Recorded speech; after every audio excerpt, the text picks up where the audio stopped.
Good afternoon, everyone. It's Dr. Vasquez, your doctor in criminal justice, coming to you live from the Dr. Vasquez studios in my basement here in Northern Virginia, the DMV.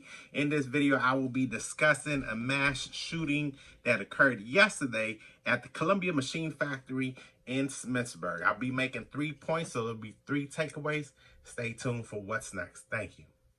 All right, let's get into it. So, yesterday, unfortunately, there was a mass shooting at Columbia Machine Factory in Smithsburg, Maryland. Unfortunately, we had 3 people that were deceased at the factory.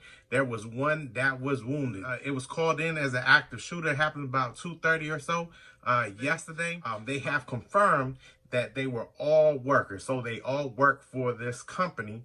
So this can also fall under workplace violence, workplace aggression. So there's 3 takeaways that I want to make, right? The first one, I want to say that safety and security is not a convenience.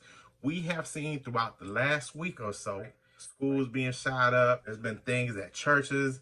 We go back a little bit of history at malls, movie theaters. So look at this right now. So workplace violence. So safety and security is not a commodity, okay? It's not something you can put on the sideline. It is a necessity. We need to practice safety of security of every establishment, whether that be a mall, whether that be a school, whether that be a business, post office, whatever have you. It doesn't just have to be government buildings, right? Your public sector should receive the same type of safety and security as your government sector. All right, let me keep moving. The next thing I want to identify is that workplace violence is real. It's something real. It's not going away. This is not the first time workplace violence has occurred. There is an incident. Something happens at a company. There's probably going to be someone laid off. Someone is written up. You might just not get along with your coworker. All right. So we have this thing called workplace violence.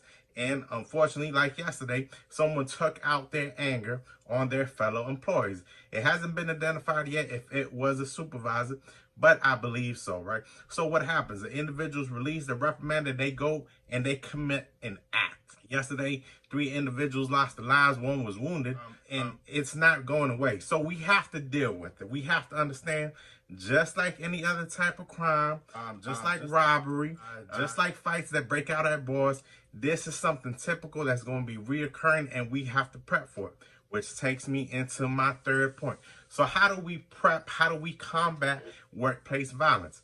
So we need to do rehearsals. We need to do drills. We need to practice. There needs to be certain courses of action that are in place to combat this type of issue, right?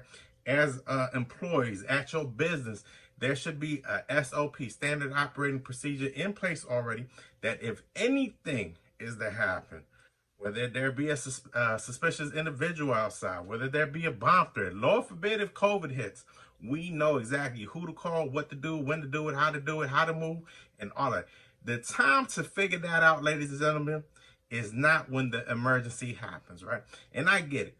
We always say, this can never happen here, right? That's what we think. This will never happen at a church. This will never happen at a school. So, ladies and gentlemen, I want to put it out there that, yes, safety and security is not something, a convenience. It is a necessity, okay? I want you to take away that this is real. Workplace violence isn't going anywhere. And 3, I want you to understand how to react, how to prepare for it, and most of all, just how to understand it. So let me know what you think. Let me know if you think workplace violence is going anywhere. Let me know if you think it's a necessity, if it's a commodity.